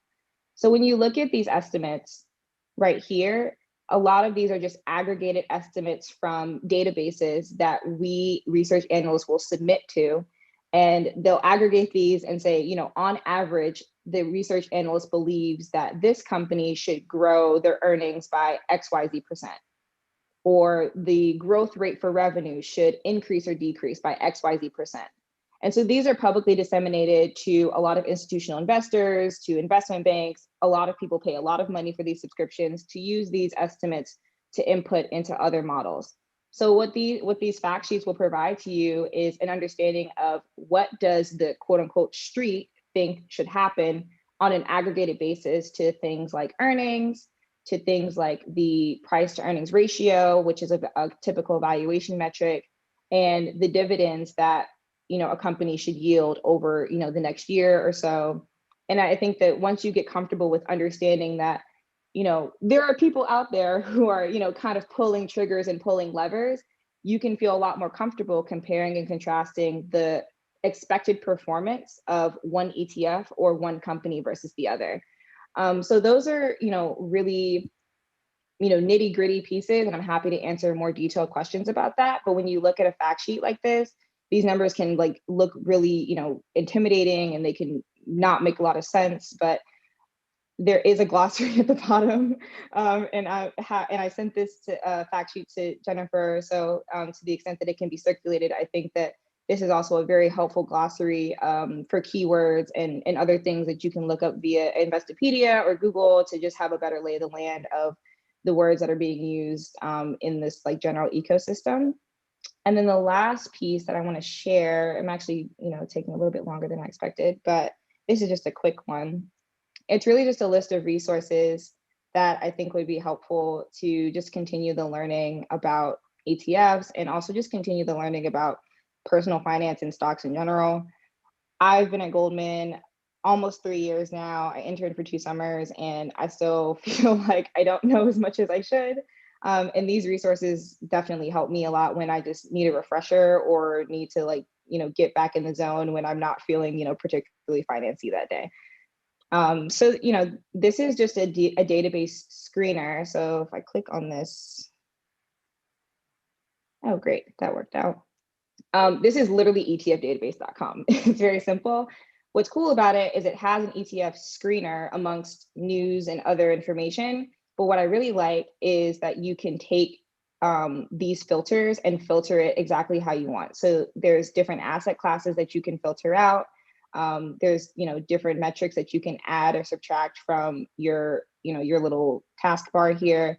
But this closing price one is great because if you have a particular budget that you're trying to stay within, or if you have a certain share price that you're trying to be mindful of, you can just filter this by, highest and lowest, and you can scroll through, you can click through, and you can see which ETFs actually fall within your personal, preferences and your personal budget. So if I were to click, say, equity, large cap, and now you have a more aggregated and personalized list, and you're able to see what the closing price of it was, for that day at 4 o'clock, either today or, if it's early in the morning, 4 o'clock the previous day. So that's a really great tool for you to just really get specific and really micromanage yourself on which ETFs you want to get involved in. Another resource that I will hop back to I'll just leave it like this. This GICS guide is awesome. I mentioned GICS earlier. I'm going to click on this link because it's really just the overall classification codes that are used for each nitty-gritty high level industry, but each individual subsector as well. So when I mentioned earlier things like the industrials or the energy or the consumer ETFs, these codes are the way that they're classified on a universal basis. So everybody pretty much knows what, which industry, which sector, and which company we're talking about. It is extremely detailed, but I wanted to give it because it provides so much, it's very clear. It provides a lot of helpful information to know that if you're getting into, say, consumer discretionary, you can zoom in here and you can see what is all considered a consumer discretionary product. And then you can get deeper and deeper and see, what is considered a durable, what is considered services. And you can understand, what exactly you're getting into. If you were just to look up, say, consumer durable ETF, this is what you're going to be exposed to. And you can also look up these individual codes and see what stocks are considered part of this category. So it's a very nice, PDF that provides a lot of just helpful terminology information, and you can correspond whatever terms you feel comfortable with the stocks that you also want, and you can, and you can find the appropriate ETF that has that bucket. The last thing that I picked, because I know some people are, more auditory learners. I love podcasts. I love listening to them when I'm working. I like listening to them when I work out. These are just a couple of podcasts that are ETF specific. And then the last one is one that is very just finance overall, personal finance, investing, even some real estate and home buyer things are in here. They're super quick. A lot of them are, 10, 15 minutes or less. You can knock them out really quickly, and they get very specific in the title. So you can go through the titles and see exactly what you're looking for. There are hundreds of them. I highly recommend. And it's just a really good one if you have some personal finance things that you're trying to get, more information about. And I think that those will be just very helpful if you only have, 5-10 minutes to commit to your financial journey in that day, and you get a lot of good info. So that, that's really the bulk of the presentation. I really appreciate everybody's time. I'm really excited to, be integrated into the alumni chapter some more. It's great. I spend a lot of time working, so it's very nice to see my Spelman sisters in a capacity like this. And I love that this investment club is so active. I'm like, this is great. It's awesome. Hey, Nina, I knew I was going to like you from the minute Adrian introduced us, but I geek out on podcasts as well. So I absolutely love that. Yep. That's awesome. Yep. I know we have some questions. I think Beth had some questions specifically. So Beth, if you want to go ahead and chime in and ask Nina your questions, that would be great. Sure, and sending a little Mew Pie love there. Hey, I know. So I guess I'm trying to figure out when you were saying the, kind of as you start to evaluate and think about ETF versus mutual fund. And Jennifer had responded to my first question, which was, what was the expense ratio for mutual funds, which it kind of has, at least for a couple of percents there that are the same. So I'm trying to figure out, if you're looking at a ETF and a mutual fund, why would you, if they were doing the exact same thing and they had the same cost associated, why would you then lean more towards ETF than you would mutual fund? What would be the benefit? Yeah, no, it's a great point. I think that no investment professionals don't want me saying this, but if you get to that nitty gritty where the allocations of the companies are the same and the fee structure is the same, there's not a whole lot that's different from them. I think the one main difference is the ability to actively trade your ETF versus getting kind of locked in during the day. So if you're someone that likes to look at the market consistently, if you like to make changes to your portfolio intraday, then one-to-one, the ETF is a better option for you because you have that flexibility. The mutual fund, you don't have the same flexibility. Okay. All right. Point well taken. So next question is in the ETF. So when we were investigating mutual funds, we would always see a turnover percentage, you know, how often things turn over in a mutual fund. Since the ETF is not managed as actively, what is typically the turnover rate that we should anticipate in an ETF? That's a great question. I'm not as familiar because I don't manage ETFs. I don't know, Jennifer, you have a better understanding of like what the ETF turnover rate would be, because Yeah, I have a feeling that it would be lower. I definitely think it's lower than a mutual fund, but I don't off the top of my head know that. I guess I was just in my mind thinking, well, if I did like trading it like a stock, is there like, you know, when we're evaluating an ETF, you know, if there was one that had a really, really high turnover rate, would that be, you know, kind of, you know, getting closer to a mutual fund where, you know, I get the benefit of, yeah, you know, it's not supposed to be actively managed, but it kind of is being managed actively and there's some benefit? Yeah, I get the feeling that, well, I think that there's a little bit more stability and understanding. Say if you're invested in like an index, right? That is probably more of a buy and hold strategy. So your turnover is going to be a little bit lower because there's a little bit more comfort level in the direction that that index is going to go. You're more comfortable with being exposed to, say, you know, 500 to 2,000 companies versus, you know, a smaller sector, which could be exposed to, you know, 30 companies. So if you think that the index is going to be consistent, which most people do, then the turnover rate is going to be probably a lot lower than most mutual funds.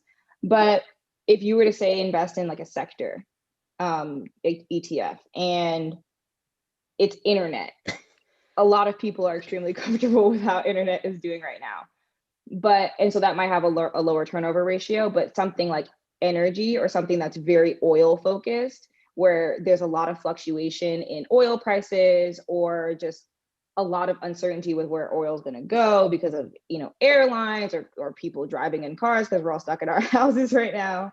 You know, those might have a higher turnover rate because there's a little bit more volatility in the market with those companies. Does that help? Yep, thank you. Yeah.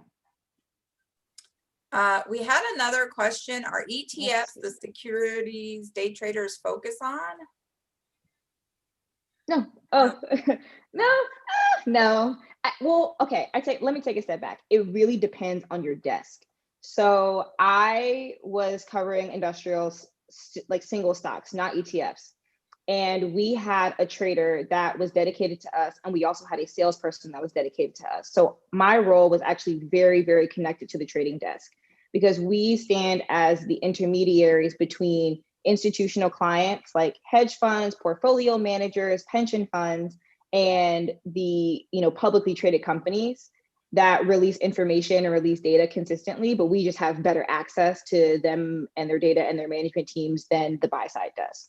So day traders could focus on a sector and they trade single stocks all day. They could focus on ETFs. They could focus on commodities or foreign exchange. It really is dependent on what your role is at the firm and what your desk does specifically, because it's almost like being a product manager. You're very focused on your product and your sales pitch and, you know, what your sector or what your product type is doing at that time, which is why there are so many, so many traders and so many securities representatives at these larger investment banks. Any other? Yeah, there's a question here from Iretta that says, are there ETFs that are comprised of dividend stocks that you know of? Ooh, I would have to go back and look at the exact tickers, but I'd be surprised if on the screener you can't screen for that, but yes, you definitely can. And if you're already familiar with stocks that are considered dividend stocks that might have lower returns on the market, but they yield a higher dividend, you can just look up ETFs that those companies are included in as well, and they'll definitely pop up. So if there's a company that you specifically like, that's a dividend stock, and you want to be exposed to that, but maybe you don't want to outright purchase it, you can definitely find buckets that have it in there, and they're a higher percentage than, the other dividend stocks that are included in your ETF. But yes, there are definitely ETFs that focus on momentum or value. They focus on dividends. They focus on, a lot of, anything under the sun, you could probably find an ETF for it. So yeah, just get a little creative with your Google searching, and a lot of things will pop up. Hi, Nina. I had a question. Sure. Hi, this is Jean. I just wanted to get your opinion or what you think of the validity of what I'm reading about ETFs versus mutual funds, and ETFs being a slightly more tax sheltered versus mutual funds, and particularly where capital gains come into play. And this is all in the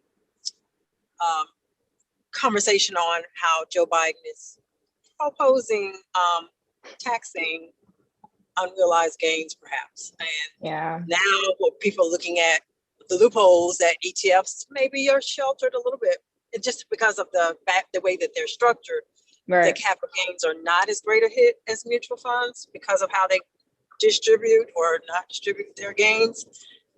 And mutual funds distribute them all in a lump, but once a year or in a dump.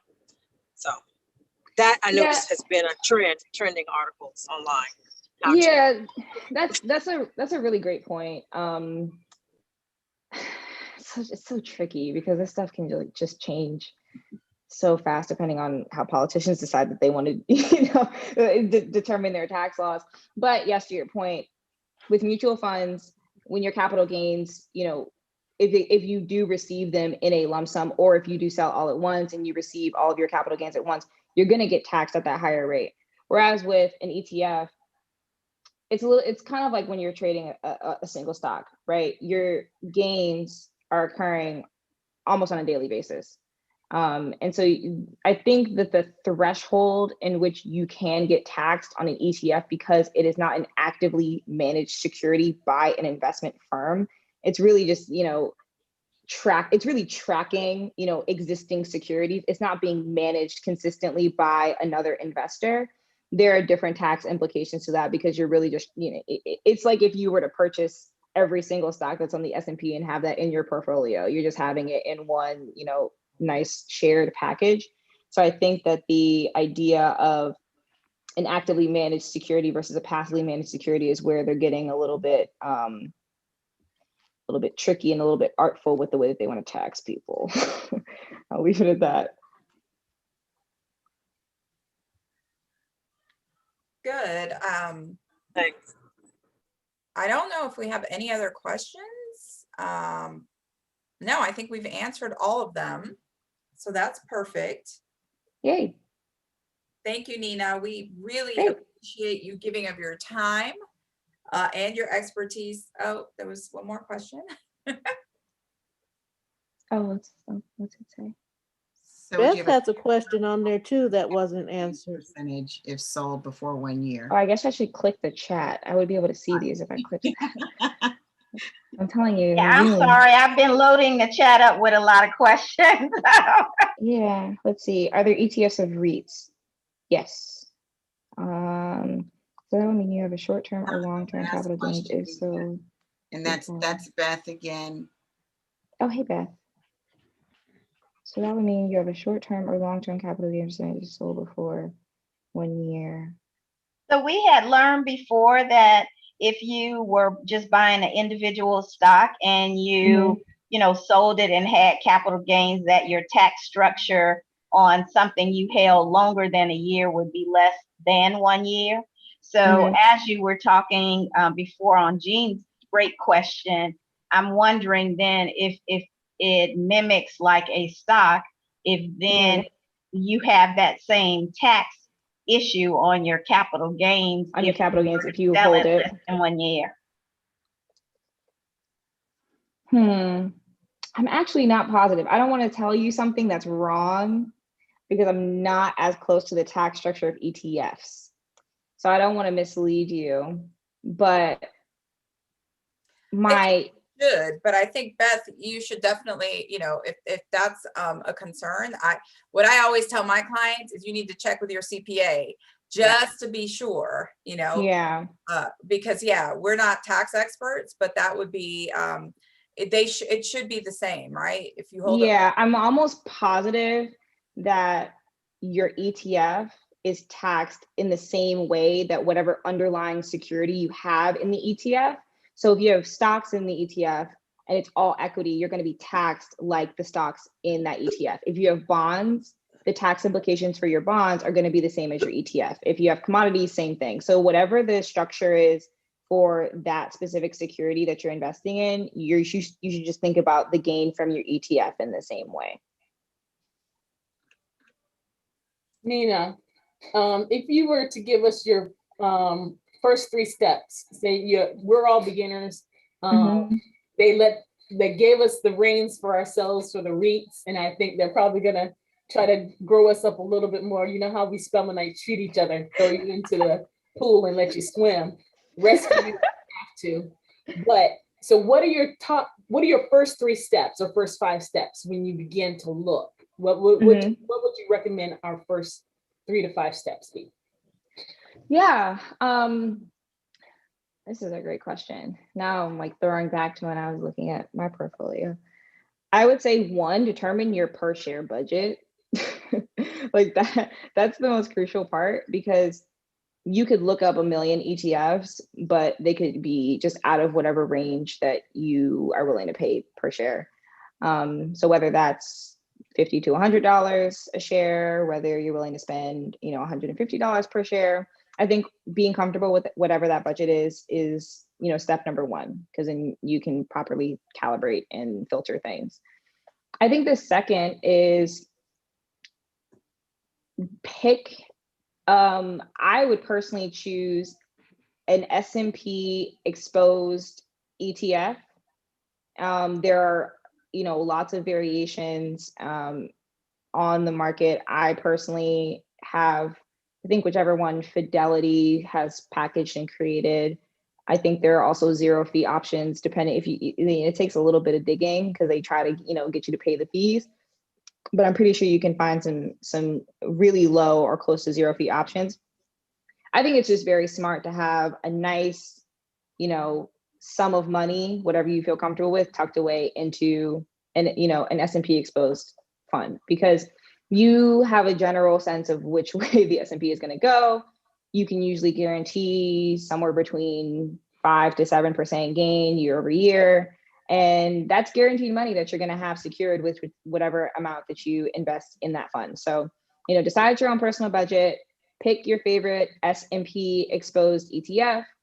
And then the third, I would say, is once you feel comfortable with, the amount that you've invested in S&P, is decide which sector you want to learn more about.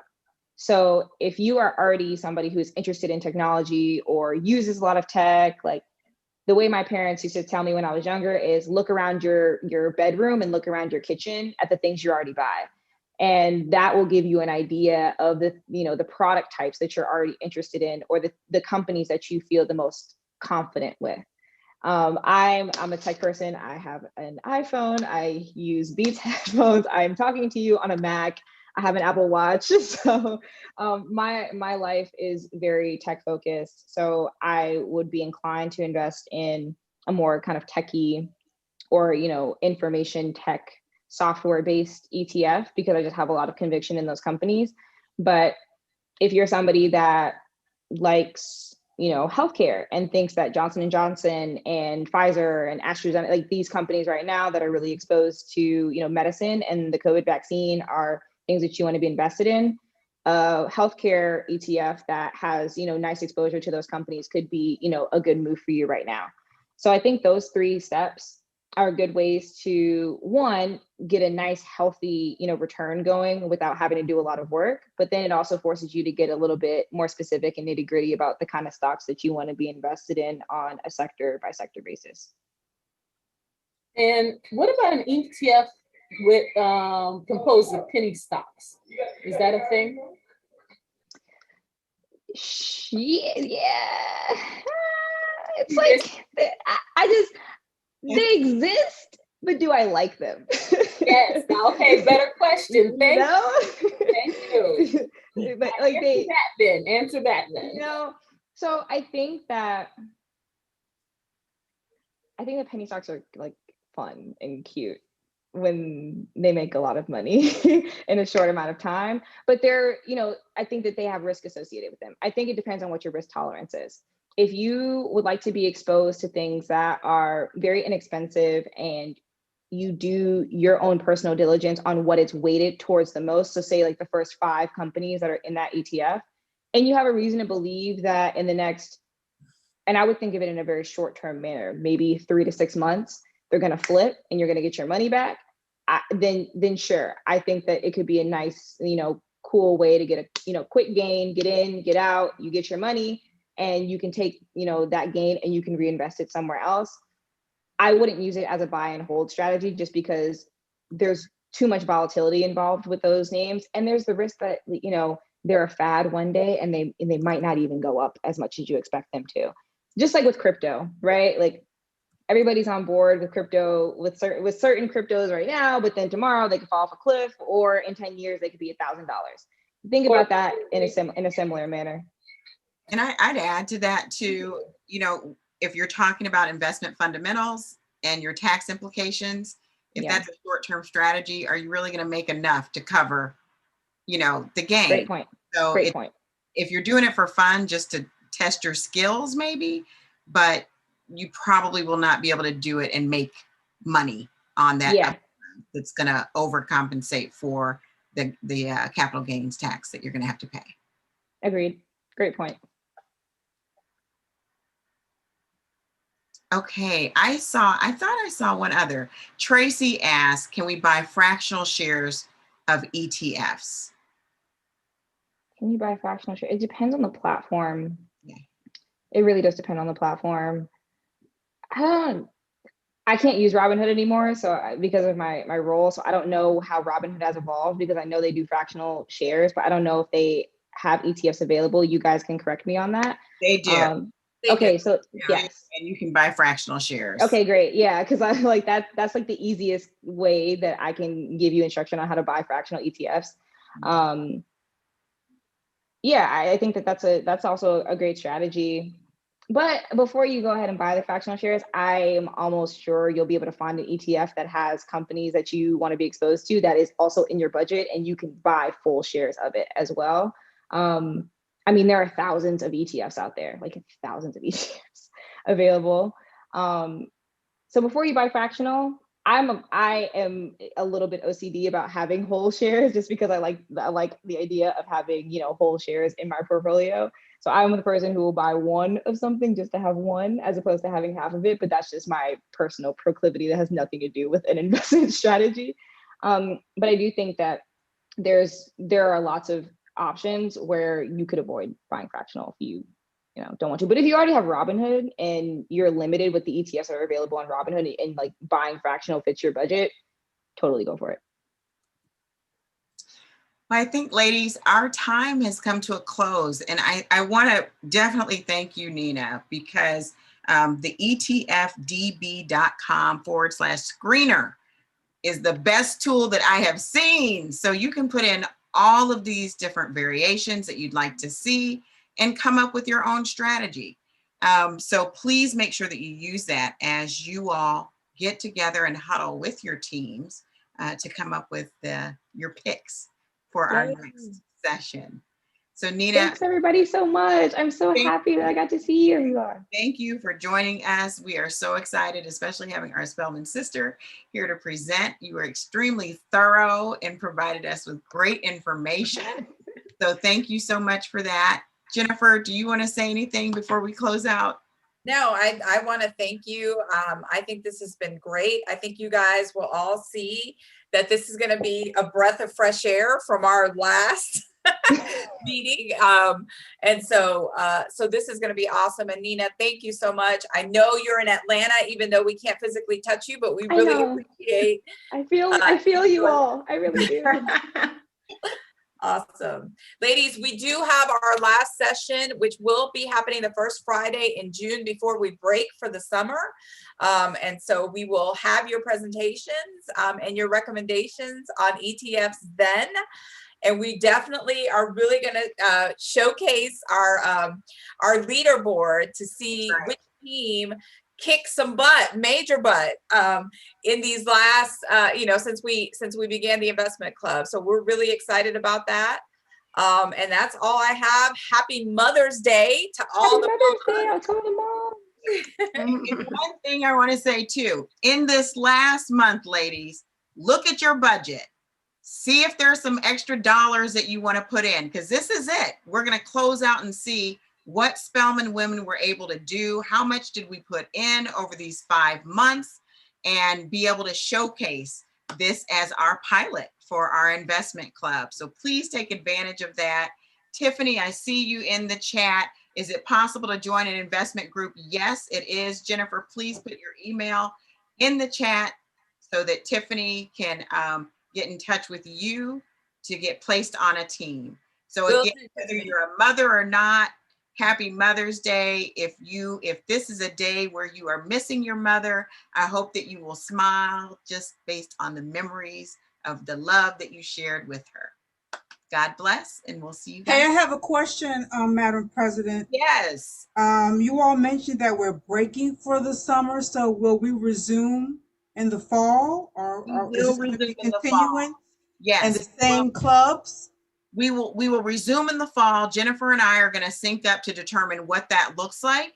But because you all are already in teams, there's no reason to break up the teams, but we'll think through, what that structure looks like, and we'll get your feedback. So you'll probably look for a survey to come out so that we can incorporate those into how we move forward.